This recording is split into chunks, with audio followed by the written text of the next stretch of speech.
Megastar Shakib Khan অভিনীত Prince, Afran Nishu অভিনীত দম, মোশাররফ করিম অভিনীত বনলতা এক্সপ্রেস, সিয়াম আহমেদ অভিনীত রাক্ষস, বুবলি অভিনীত প্রেসার কুকার। এই 5টি সিনেমার মধ্যে প্রথম সপ্তাহে কোন সিনেমা বক্স অফিস থেকে কত টাকা আয় করলো চলুন আজকের এই ভিডিওতে দেখে নেওয়া যাক। রায়হান রাফি পরিচালিত বুবলি অভিনীত প্রেসার কুকার সিনেমাটি প্রথম সপ্তাহের 6ষ্ঠ দিন বক্স অফিস থেকে গ্রস আয় করেছে প্রায় 12 লক্ষ টাকা। প্রেসার কুকার সিনেমাটি প্রথম সপ্তাহে অর্থাৎ 6 দিনে বক্স অফিস থেকে টোটাল গ্রস আয় করেছে প্রায় 64 লক্ষ টাকা। প্রেসার কুকার সিনেমাটি 6 দিনে বক্স অফিস থেকে টোটাল নেট আয় করেছে প্রায় 21 লক্ষ টাকা। প্রেসার কুকার সিনেমাটির বাজেট যেহেতু 80 লক্ষ টাকা, প্রেসার কুকার সিনেমাটি বক্স অফিসে হিট হতে গেলে গ্রস আয় করতে হবে প্রায় 6 থেকে 7 কোটি টাকা। ঈদের ভিতরে মুক্তি পাওয়া সিনেমাগুলোর মধ্যে ব্যবসায়িক দিক দিয়ে 4 নম্বর স্থানে জায়গা করে নিয়েছে সিয়াম আহমেদ অভিনীত রাক্ষস সিনেমাটি। মেহেদী হাসান হৃদয় পরিচালিত রাক্ষস এই সিনেমাটি ঈদের 6ষ্ঠ দিন বক্স অফিস থেকে গ্রস আয় করেছে প্রায় 20 লক্ষ টাকা। রাক্ষস সিনেমাটি 6 দিনে বক্স অফিস থেকে টোটাল গ্রস আয় করেছে 1,33 লক্ষ টাকা। মেহেদী হাসান হৃদয় পরিচালিত রাক্ষস সিনেমাটি 6 দিনে বক্স অফিস থেকে টোটাল নেট আয় করেছে প্রায় 44 লক্ষ টাকা। রাক্ষস সিনেমাটির বাজেট যেহেতু 3 কোটি টাকা, রাক্ষস সিনেমাটি বক্স অফিসে হিট হতে গেলে গ্রস আয় করতে হবে 15 থেকে 18 কোটি টাকা। ঈদুল ফিতরে মুক্তি পাওয়া সিনেমাগুলোর মধ্যে ব্যবসায়িক দিক দিয়ে 3 নম্বর স্থানে জায়গা করে নিয়েছে মোশাররফ করিম অভিনীত বনলতা এক্সপ্রেস সিনেমাটি। মোশাররফ করিম, চঞ্চল চৌধুরী ও রাজ অভিনীত বনলতা এক্সপ্রেস এই সিনেমাটি ঈদের 6ষ্ঠ দিন বক্স অফিস থেকে গ্রস আয় করেছে প্রায় 23 লক্ষ টাকা।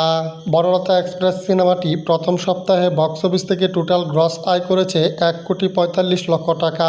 বনলতা এক্সপ্রেস সিনেমাটি প্রথম সপ্তাহে বক্স অফিস থেকে টোটাল নেট আয় করেছে প্রায় 45 লক্ষ টাকা। বনলতা এক্সপ্রেস এই সিনেমাটির বাজেট যেহেতু 1.5 কোটি টাকা, বনলতা এক্সপ্রেস সিনেমাটি বক্স অফিসে হিট হতে গেলে গ্রস আয় করতে হবে 8 থেকে 9 কোটি টাকা। ঈদুল ফিতরে মুক্তি পাওয়া সিনেমাগুলোর মধ্যে ব্যবসায়িক দিক দিয়ে 2 নম্বর স্থানে জায়গা করে নিয়েছে আফরান নিশু অভিনীত দম সিনেমাটি। আফরান নিশু, পূজাচেরি ও চঞ্চল চৌধুরী অভিনীত দম সিনেমাটি ঈদের 6ষ্ঠ দিন বক্স অফিস থেকে গ্রস আয় করেছে প্রায় 33 লক্ষ টাকা। দম সিনেমাটি প্রথম সপ্তাহে অর্থাৎ 6 দিনে বক্স অফিস থেকে টোটাল গ্রস আয় করেছে 2,16,00,000 টাকা। দম সিনেমাটি প্রথম সপ্তাহে বক্স অফিস থেকে টোটাল নেট আয় করেছে প্রায় 72 লক্ষ টাকা। দম সিনেমাটির বাজেট যেহেতু 2 কোটি টাকা, দম সিনেমাটি বক্স অফিসে হিট হতে গেলে গ্রস আয় করতে হবে 12 কোটি টাকা থেকে 15 কোটি টাকা। আফরান নিশু অভিনীত দম সিনেমাটি মাল্টিপ্লেক্স ও সিনেপ্লেক্সগুলোতে খুবই দুর্দান্ত ব্যবসা করছে। আফরান নিশু অভিনীত দম সিনেমাটির মাল্টিপ্লেক্স ও সিনেপ্লেক্সের ব্যবসা দেখে স্পষ্ট বোঝা যাচ্ছে এই সিনেমাটি বক্স অফিসে খুব তাড়াতাড়ি হিট হবে। ঈদুল ফিতরে মুক্তি পাওয়া সিনেমাগুলোর মধ্যে ব্যবসায়িক দিক দিয়ে 1 নম্বর স্থানে জায়গা করে নিয়েছে মেগাস্টার শাকিব খানের প্রিন্স সিনেমাটি। প্রিন্স সিনেমাটি ঈদের 6ষ্ঠ দিন বক্স অফিস থেকে গ্রস আয় করেছে প্রায় 1,80,00,000 টাকা। প্রিন্স সিনেমাটি ঈদের 6ষ্ঠ দিন বক্স অফিস থেকে নেট আয় করেছে মাত্র 14 লক্ষ টাকা। মেগাস্টার শাকিব খানের প্রিন্স সিনেমাটি প্রথম সপ্তাহে অর্থাৎ 6 দিনে বক্স অফিস থেকে টোটাল গ্রস আয় করেছে 14,90,00,000 টাকা। প্রিন্স সিনেমাটি প্রথম সপ্তাহে বক্স অফিস থেকে টোটাল নেট আয় করেছে 4,14,00,000 টাকা।